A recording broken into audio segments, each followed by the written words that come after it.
So let's proceed to the chapter 3, which is the unfair labor practices or labor organizations. So under in this topic, we have the Article 249.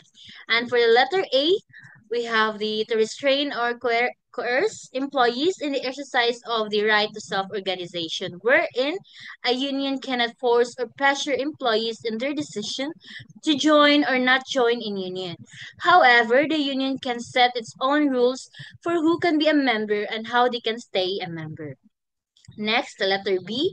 A union cannot pressure an employer to treat an employee unfairly, especially if the employee is not a union member or has been kicked out of the union.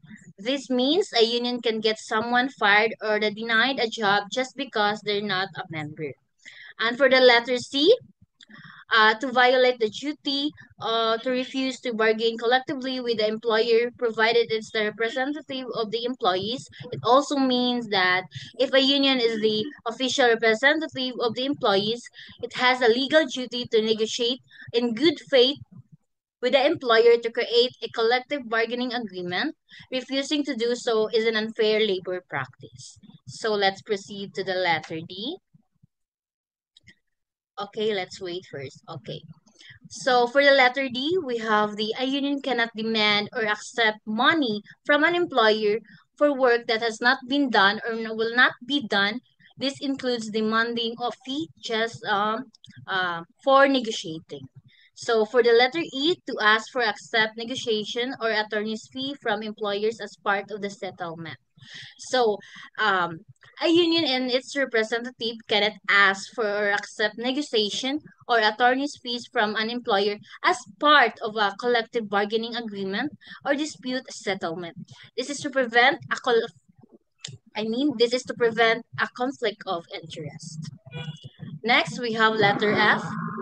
A union must be abide with the terms of any collective bargaining agreement it has signed with an employer. Breaking that agreement is an unfair labor practice. So the last part of this article clarifies only that only those officers, board members, or agents who actually participated and authorized or approved the unfair labor practice can be held criminally responsible. So now let's proceed to the next. So in title 7, which is the collective bargaining and administration of agreements. So under in this topic, we have from the article 250 until the article 259. Next. So for the article 250, which is the procedure in collective bargaining. So we have a clause also we have A, B, C, D, and E, which means that an A, when one party wants to start negotiating a new agreement, they must send a written notice or their proposal to the other side. The receiving party has 10 calendar days to respond to this notice. Next, if there are disagreements after the initial notice and reply, either the party can ask for a conference. This meeting must take place no later than calendar days from the date of request. And next, if the dispute isn't resolved during the conference, the board, labor relations or board, or similar can step in. It will call the parties to conciliation meetings to help to reach an agreement. Next, the board has the authority to issue subpoenas to ensure both parties attend. And for letter D, during the conciliation, while their conciliation meetings are happening, both parties are forbidden from taking any actions that could disrupt or hinder the process. This is to ensure a smooth and speedy resolution. Next, letter E, the board shall exert all efforts to settle disputes amicably and encourage the parties to submit their case to a voluntary arbitrator.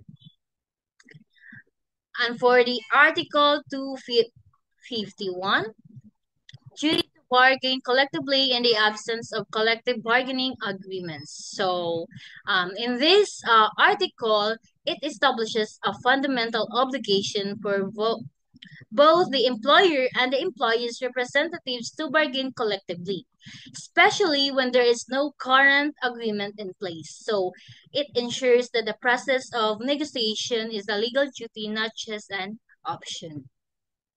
And for the Article 252, meaning of duty to bargain collectively. So, the duty to bargain collectively means the performance of a mutual obligation to meet and convene promptly and expeditiously in good faith for the purpose of negotiating an agreement with respect to wages, hours of work, and all other terms and conditions of employment, including proposals for adjusting any grievance or questions arising under such agreement. It clarifies that while there is a duty to negotiate, there is no duty to agree to a specific proposal or to make a concession. Next, we have the Article 253, which is the duty to bargain collectively when there is exists a bargaining agreement. So, this article addresses the situation when in a collective bargaining agreement is already in effect. It states that neither party can terminate or modify the agreement during its lifetime. However, either party can give a 60-day notice to terminate or modify the agreement before it expires. So during this notice period and until a new agreement is reached, both parties must maintain the status quo, meaning they must continue to follow the terms and conditions from the old agreement. And for the Article 253A, which is the terms of a collective bargaining agreement. So this provision identifying the union as the exclusive bargaining agent is valid for a fixed period of 5 years during which no challenges to the union status are allowed. So except for 60-day period immediately preceding the CBA expirations. Meanwhile, all the other terms and conditions such as wages, benefits must be renegotiated no later than 3 years after the execution. So any new agreement on these provisions reached within 6 months of the original term's expiration will be retroactive, while agreements made for 6 months will have a retroactive period determined by the parties themselves, and any deadlock in these renegotiations allow the parties to resort to their rights under the labor code. And for the Article 254, we have the injunction prohibited. In Article 254, are generally prohibited from issuing injunctions or restraining orders in labor disputes. So this is a significant protection for unions, preventing courts from easily stopping legitimate labor actions like strikes. So for the Article 255, which is the exclusive bargaining representation and workers' participation in policy and decision making. So provided text establishes two key principles of labor relations. First, the labor organization chosen by the majority of employees in a specific unit becomes the exclusive um, representative for all the employees within that unit for the purpose of collective bargaining. This centralized negotiations and ensures an orderly process. And for the second, despite the union's exclusive role in bargaining for the group, an individual employee or a small group of employees retains the right to directly present personal grievances to the employer at any time, ensuring that individual concerns can still be addressed.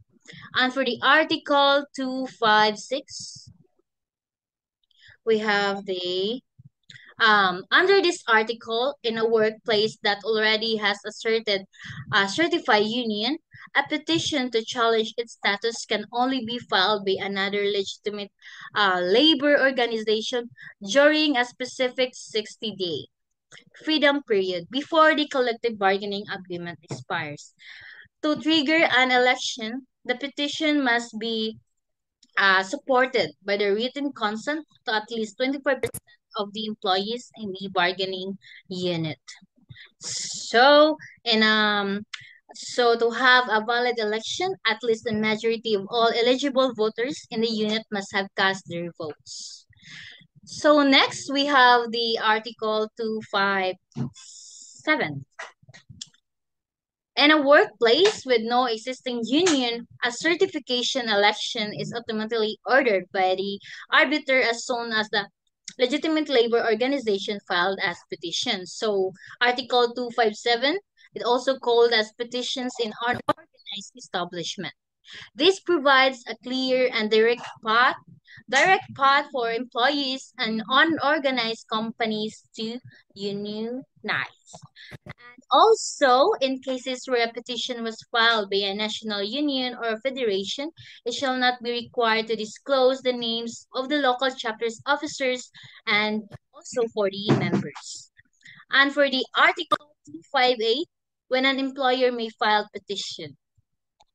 So, when requested to bargain collectively, an employer may petition the Bureau for an election. So, an employer can also petition for a certification election if a union asks to bargain and no certified CBA exists. However, the employer's role in the entire process is strictly limited. They are not party with the right to oppose the election. Their participation is confined to being notified and providing a list of employees.